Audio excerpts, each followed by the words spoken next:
mereka mengerjakan sesuatu. Pernah tidak?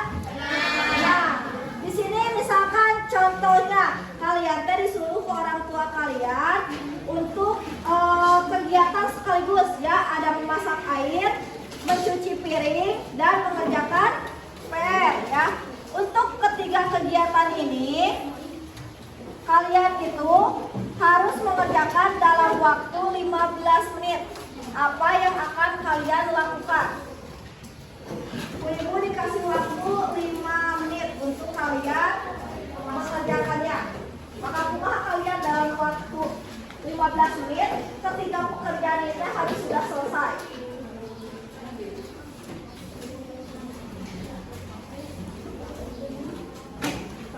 Boleh diskusi dengan teman sebangku.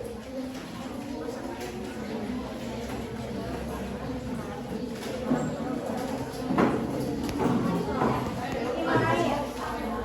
Suatu hari kalian teh dikasih perintah ya ke ibu sampai kalian dalam 3 kegiatan. Ada memasak air, mencuci piring, terus kalian dalam 15 menit itu kalian harus beres juga dengan pekerjaan.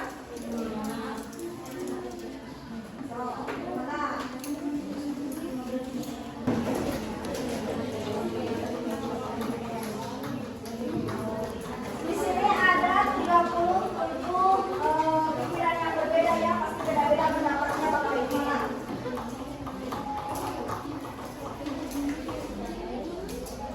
Bakal gimana? Ini lagi pendapat kalian kan?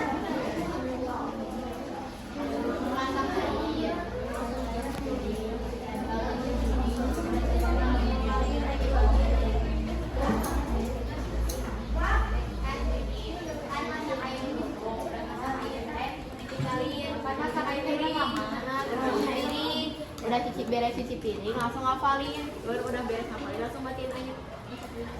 Boleh ya, dari pendapat Rifa sama Amira, yang pertama yang dilakukan nyalakan kompor dulu untuk memasak air. Sedangkan dalam memasak airnya membutuhkan beberapa menit ya, beberapa menit. Jadi kalian bisa sambil nyalain kompor, masukkan air, bisa juga kalian sambil mencuci piring. Jadi dengan mencuci piring dan memasak air, waktu 15 menit akan cukup. Lalu selanjutnya kalian mengerjakan PR. Jadi dalam berpikir komputasional ini kalian bisa melaksanakan kegiatan 3 sekaligus. Jadi tidak harus 1 per 1. Namun akhirnya 1 per 1. Misalkan memasak air telah kalian tungguan dengan dulu kasarnya. Rencana ayat mencuci piring beberapa menit, 15 menit maka cukup uang. Maka dari itu kalian dalam berpikir komputasional bisa melakukan kegiatan 3 kali sekaligus. Paham sampai situ? Ya. Terus selanjutnya dalam berpikir komputasional ini ada tujuan pembelajarannya. Yang pertama, menerapkan berpikir komputasional untuk menyelesaikan secara efisien persoalan komputasi yang mengandung algoritma, representasi data, struktur data atau list, dan penjadwalan. Dan yang kedua, merealisasikan penerapan konsep informatika yang terdapat pada setiap soal dalam kehidupan sehari-hari. Jadi dalam kehidupan sehari-hari kalian teh dapat dipecahkan dengan cara berpikir komputasional ya. Seperti tadi contohnya, kalian disuruh ke orang tua kalian ya. Jika kalian menerapkan sistem ini, kalian bisa mengerjakan 3 kegiatan sekaligus ya. Sekarang kita masuk ke materi berpikir komputasional. Ada yang tahu apa yang dimaksud dengan berpikir komputasional?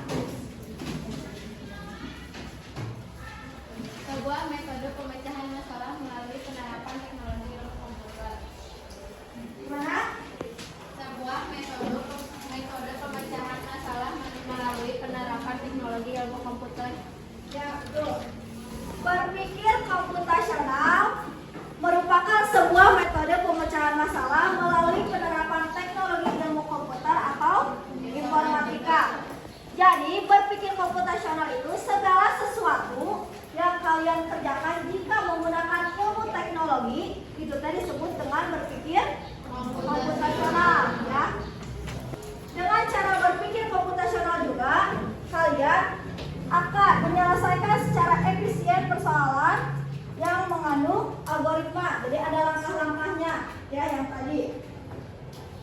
Terus untuk materi ini dibagi menjadi 4 bagian ya. Yang pertama, algoritma dan pengenalan pola.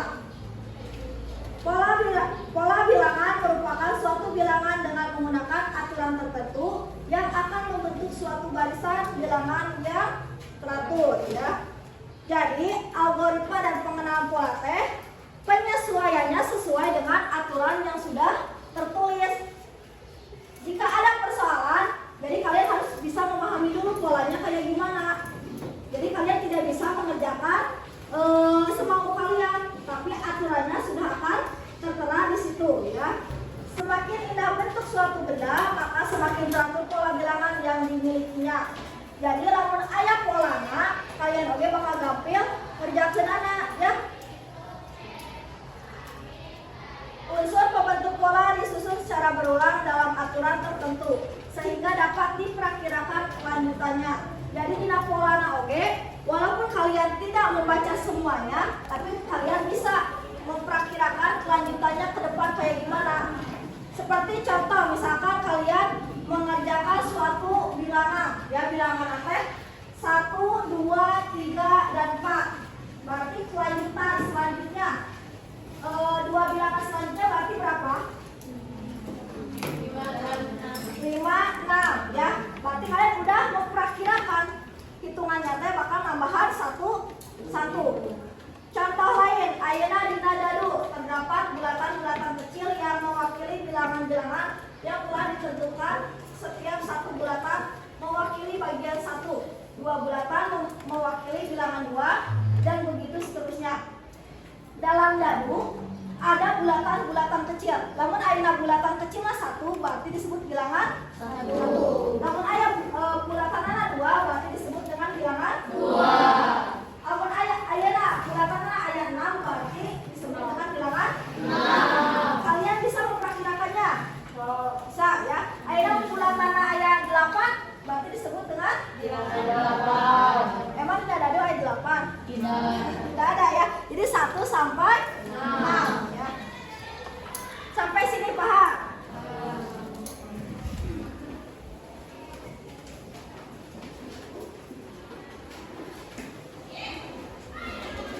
Jika kalian paham, coba baca contoh soal ini.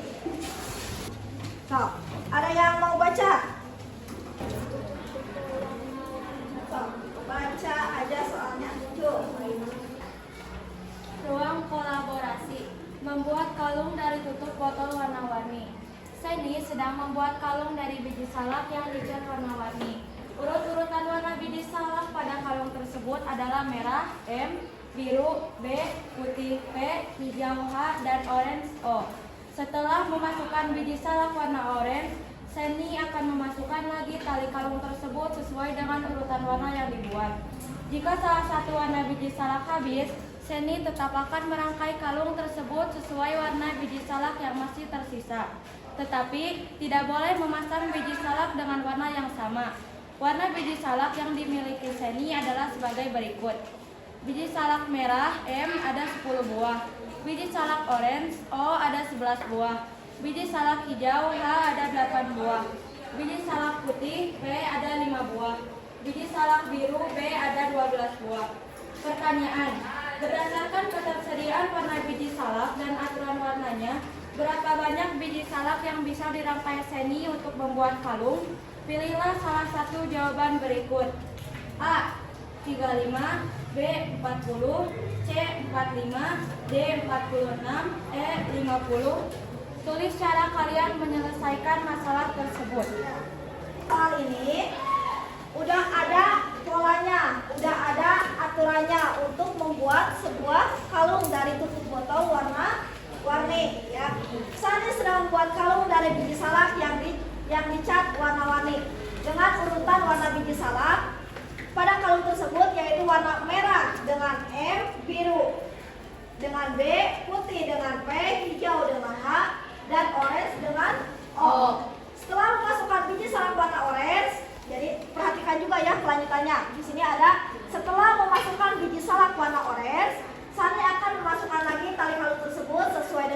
bukan warna yang dibuat.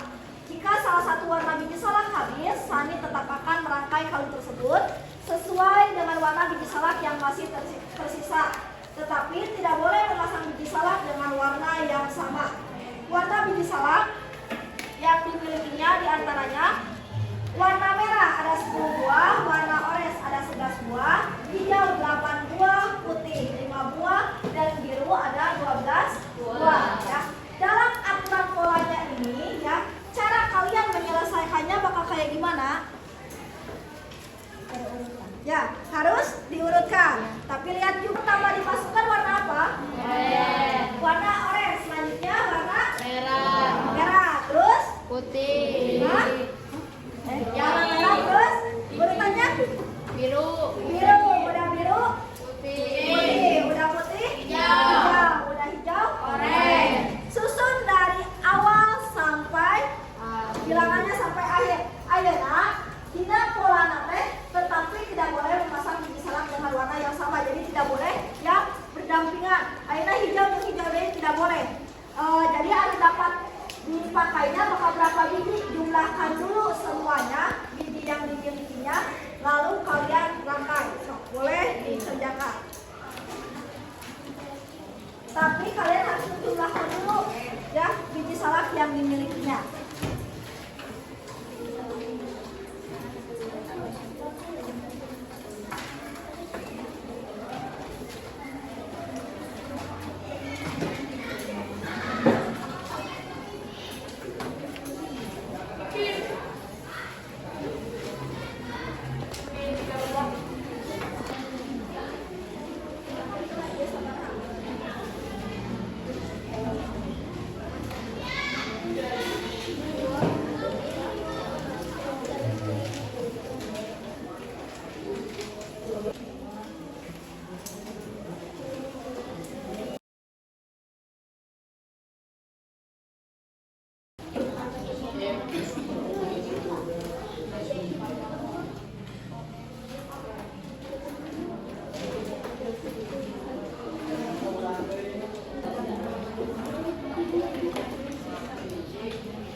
Perhatikan polanya juga ya. Kalau sisa tidak? Hah? Tidak? Berarti jumlahnya sama jadi 45, sisa 1 jadi 46 gitu. Saya Ramina, mana udah dicontohkan? Urutannya. Lihat ya ke depan. Samakan sama yang lain juga ya.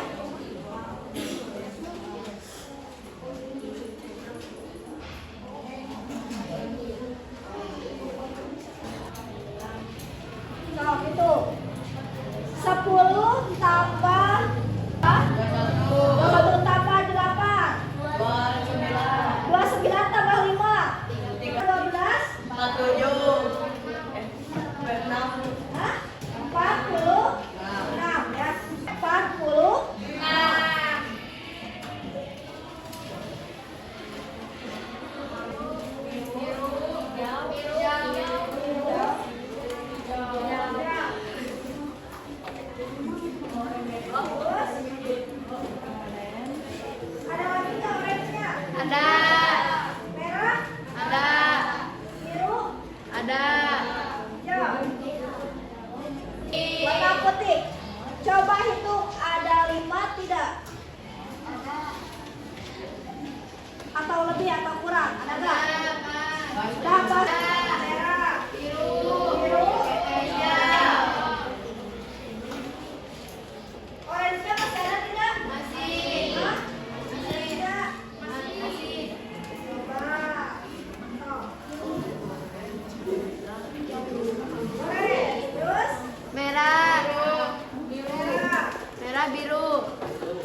Satu warna apa? Biru. Warna biru. Nah, cina disisakeun.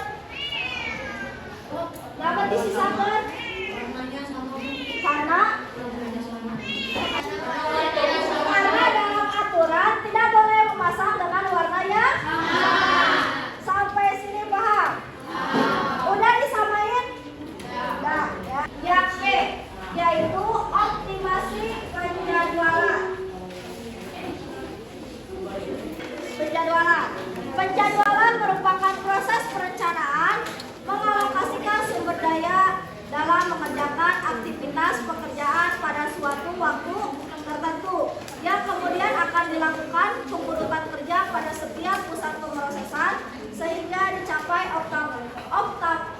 optimal waktu dalam 2 atau 3 kegiatan lebih dari 1 ya. Jadi optimasinya teh berurutan jadwalna. Ayeuna kalian dinunut tadi orang tua kalian anu nyuruh, kalian bisa mengerjakan 3 sekaligus ya, pekerjaan 3 sekaligus.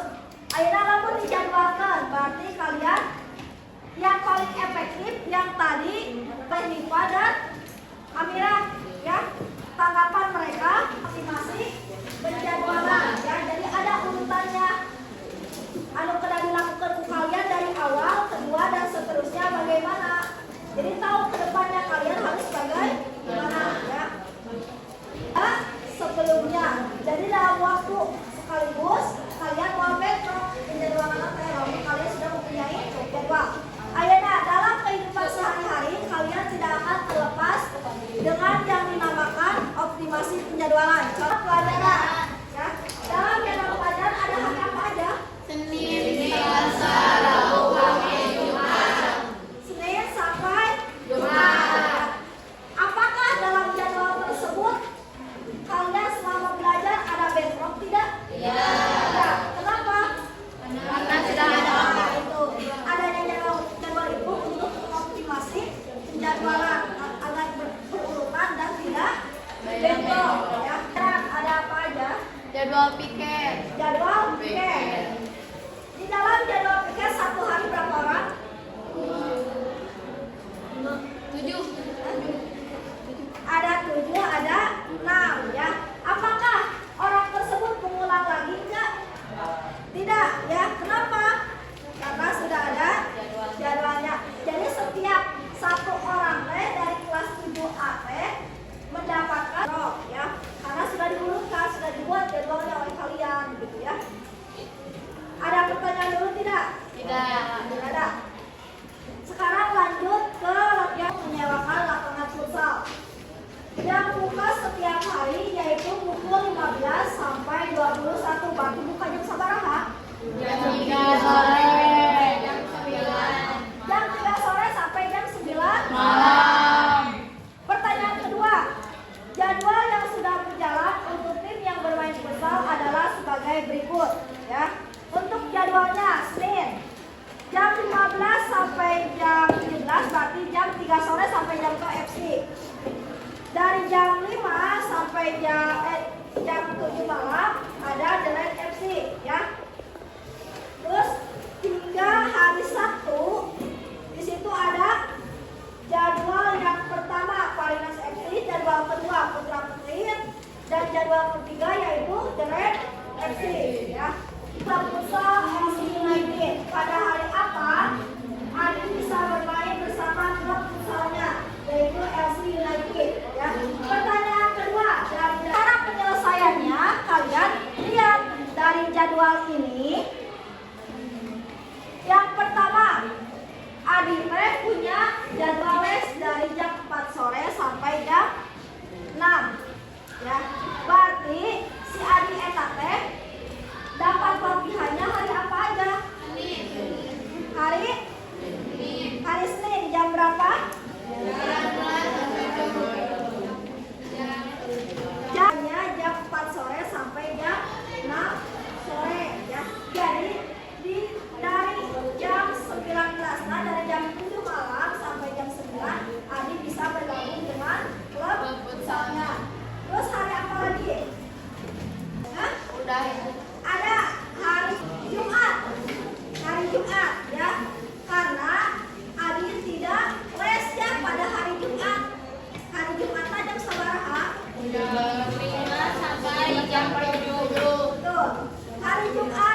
tapi tidak dituliskan polanya.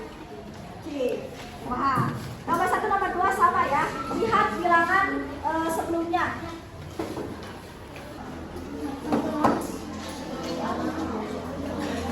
Kerja kena dari ini kan dari 1,5, 10, 14, 12.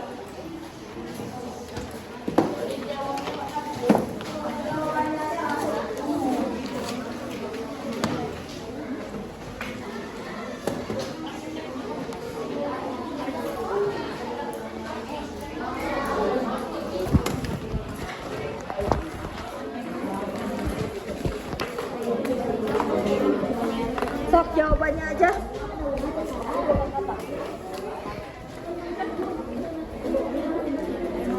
Untuk polanya tidak ada tertulis ya.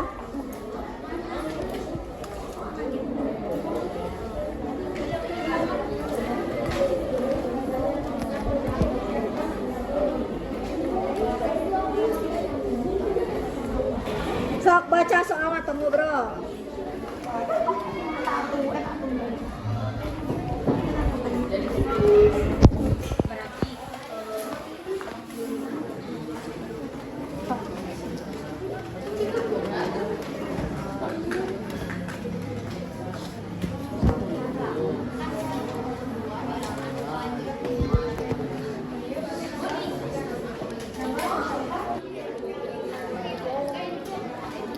Sok baca baik-baik pertanyaannya.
Jadi 5.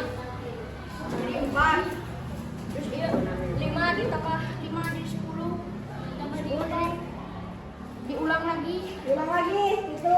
Jadi hasilnya akbar berapa? 1,5 dari 19. 19,20. 19 terus 20. Ada yang beda tidak? Boleh.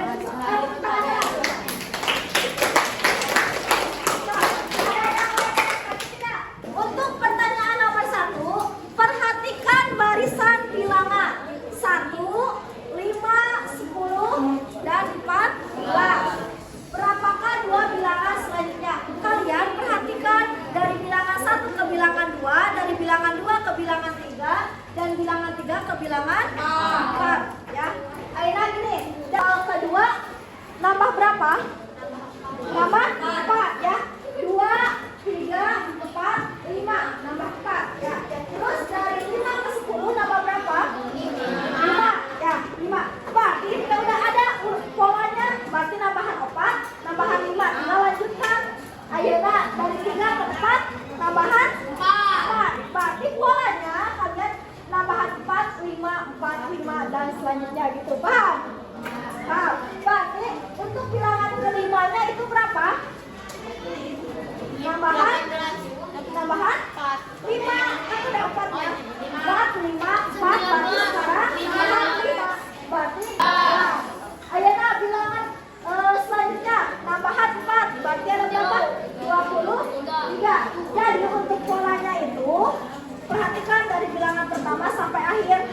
penambahannya sabaraha. Jadi dia sudah tertera yaitu nambah 4, 5, 4, 5 dan selanjutnya juga seperti itu. Berarti untuk jawaban nomor 1 yaitu 19 dan 23. Nomor 2, so ada yang mau coba?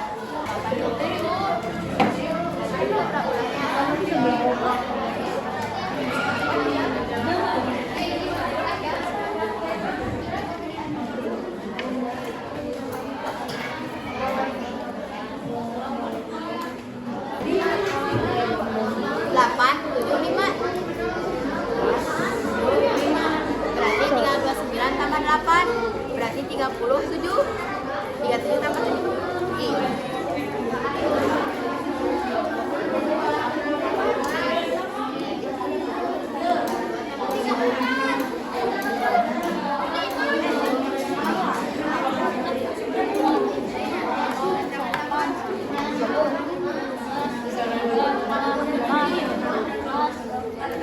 Tunggu prosok perhatoskeun.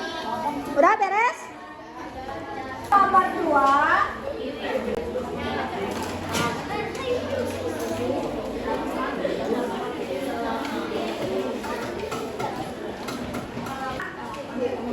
Depan mau ke depan. Ya. Untuk nomor 2 ya, bilangannya saya beda dengan pola nomor 1. Ya, perhatikan. Dari bilangan pertama ke bilangan kedua nambah berapa? 8. Dari bilangan 2 ke bilangan 3 nambah berapa? 7. Dari 7 ke dari bilangan 3 ke bilangan 4 nambah 5. Gimana? Menurut 8, 7, 6, 5, 4, 3, 2, 1. Hah? Apa tak? Bagi kekencang tadi kamu bilang jadinya. Jadi, untuk polanya 8 ke 7, dari 7 ke 6, dari 6 ke 5, dari 5 ke 4. Di sini disebutkan 4 bilangan berikutnya. Berarti 4 bilangan berikutnya diwakili. Berarti ada penambahannya 5, 4, 3, 2. Dan jawabannya yaitu dari 29 tambah 4, 34 ditambah 4, 38, 38 ditambah 3, 1 ditambah 2, 3. Itu jawabannya 34, 38, 41 dan 43. Perbilangannya ya. Anu pertama mah tadi urutan anak. Sabar teh teh. 5, 4, 5. Balik lagi ke 5, berarti otomatis selanjutnya bakal 4 lagi. Namun si ayeuna kan dari 8 ke 7 lalu ke 9. Berarti selanjutnya bakal turun lagi 5, 4, 3, 2. Ada pertanyaan? Tidak ada? Tanya? Kalau misalnya nomor 1 mah ada dari bilangan 1 sama 2, 2 sama 3 ke 1. Ini polanya kan kayak yang berulang. Ada yang berulang, ada yang menurun. Oh iya. Terus ada anu nambah, karena pola kan ya. Oh kalau misalnya sampai selanjutnya nambah, berarti nambah tadi itu lagi. Kalau misalnya nurun, kalau misalnya ulang. Oh ya sama 3, 2, 3, kamu 3, 2, 3. Kalau misalnya ada soal yang sama kerjainnya kayak gitu. Karena kan biasa kan nambah anak 4, 4, 4 semua kan bisa. Ini gimana bilangannya yang tertera di sini? Ya, sampai dah. Aduh, 32, 32, 37